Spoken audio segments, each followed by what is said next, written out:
He cogido este libro porque me ha recordado, mientras hablabas, al libro Filosofía ante el desánimo, de José Carlos Ruiz, que tuvimos una charla el año pasado súper interesante con él, Sonia, porque él habla de pensamiento crítico para construir una personalidad sólida.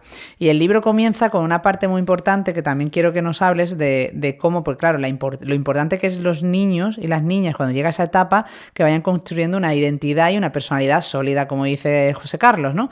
Pero claro, él habla de cuando entra en juego las redes sociales y toda esa identidad que construyes que muchas veces se aleja de la realidad.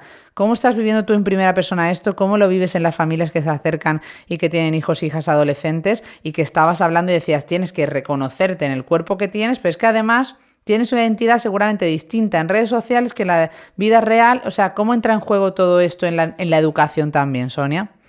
Pues mira, vuelvo a decirte con el ejemplo. Yo he intentado desde hace muchos años ser lo más...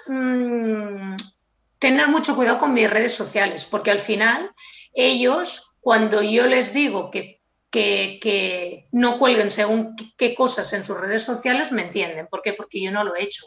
Entonces, claro, es muy, muy difícil si tú no has hecho una buena gestión de tus redes, ¿no? Si tú has expuesto tu vida al 100%, el adolescente va a entender que eso es normal, ¿no? Entonces, las redes sociales, o el uso del móvil en la adolescencia, hay mucha gente que es muy contrario a él, pero es que es un cordón umbilical del grupo de amigos. Entonces tenemos que ser muy reales. ¿Cómo podemos enseñarles? Primero, sabiendo muy bien qué contenidos consumen nuestros hijos en Internet. Yo puedo decir, eso es un rollo, ese youtuber, ese personaje que tú sigues es un rollo, o puedo acercarme y decir, vale, ¿qué te llama la atención de él? ¿No? Entonces hay que estar muy al día. Si nosotros mostramos interés por sus gustos, va a ser mucho más fácil acercarnos a ellos.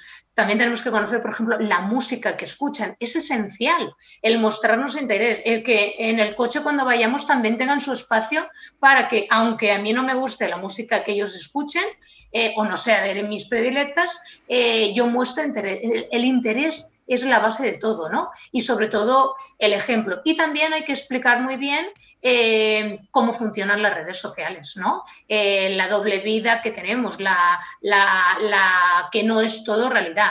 Pero por suerte nuestros hijos son unos hijos que están educados en la tecnología y conocen muy bien, yo creo que mucho más que nosotros, los peligros en los que se pueden encontrar.